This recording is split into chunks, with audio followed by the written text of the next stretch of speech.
War and Peace. War and Peace is written from the very well-known author called Leo Tolstoy, who is a Russian writer. There are a lot of books that he wrote with a lot of various genres for children to adults. I personally have an experience which I read one of his books when I was in elementary school with a translated version into a short and easy story.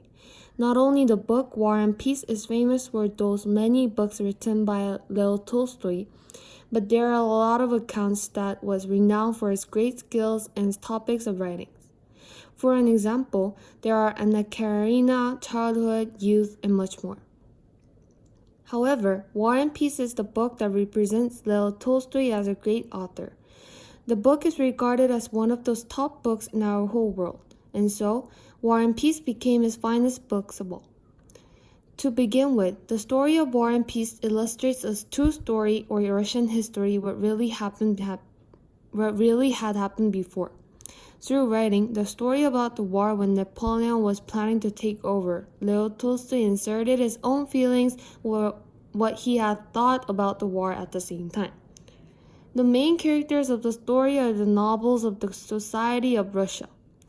Before the war between Russia and France, countries all over Europe was afraid of France since they never had ever won the war before when other countries fought with France or Napoleon.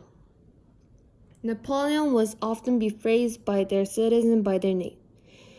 He also made his siblings or his families to be his colonies, country, king, or the emperor. When those emperors from Russia wasn't even taking care of what is happening to their country by France, the army of France came through the Russia until Moscow. This is when the nobles were afraid of Napoleon. The army kept conquering more and more land ferociously, and Russia kept going back. The climax starts when coup d'etat happens in France, Paris. Napoleon, who had to keep in check of their country and also fight against Russia simultaneously, ran out to Paris to keep in check of France. The French armies who were left behind Russia had to face the severe freezing winter. It wasn't the climate that they were used to. Russia, who found the weakness of the French armies, started to take power over them. They renounced the victory as a great victory since they had to fight a harsh and the thing took a long time. After all these happenings, the author shows the purpose of why he wrote the story of background consisting of a real historical fiction. After the war ended with the victory of Russia, there are a lot of victims who had to fight for the war. Some might have been innocent, like someone who were caught up by the army by forcibly doing work. The main thing Tolstoy is trying to say from the account is that there is nothing left but deaths of innocent soldiers and armies after the war against the country. The author is criticizing the meaning of the war and the result that it brought up. To go back to the story finally, I would like to point out the purpose of the author, which points out a problem about how nothing is left behind the war but just the death. Andrew and his finest, the main characters, and his sisters were sad after the death of the main character Andrei when General Roskozko won the French troops in winter, but he was not able to overcome it.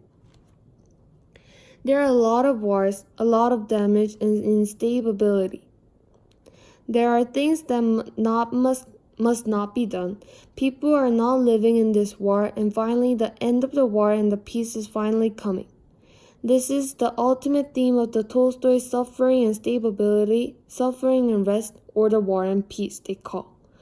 Even though, looking as a whole, there are the victories from the war, long and hard war. To look as individual person by person, it is not a small deal. Thinking about my whole life is suffering through the war, losing my close friends, families, and people who are around me would be terrifying. Thank you for listening.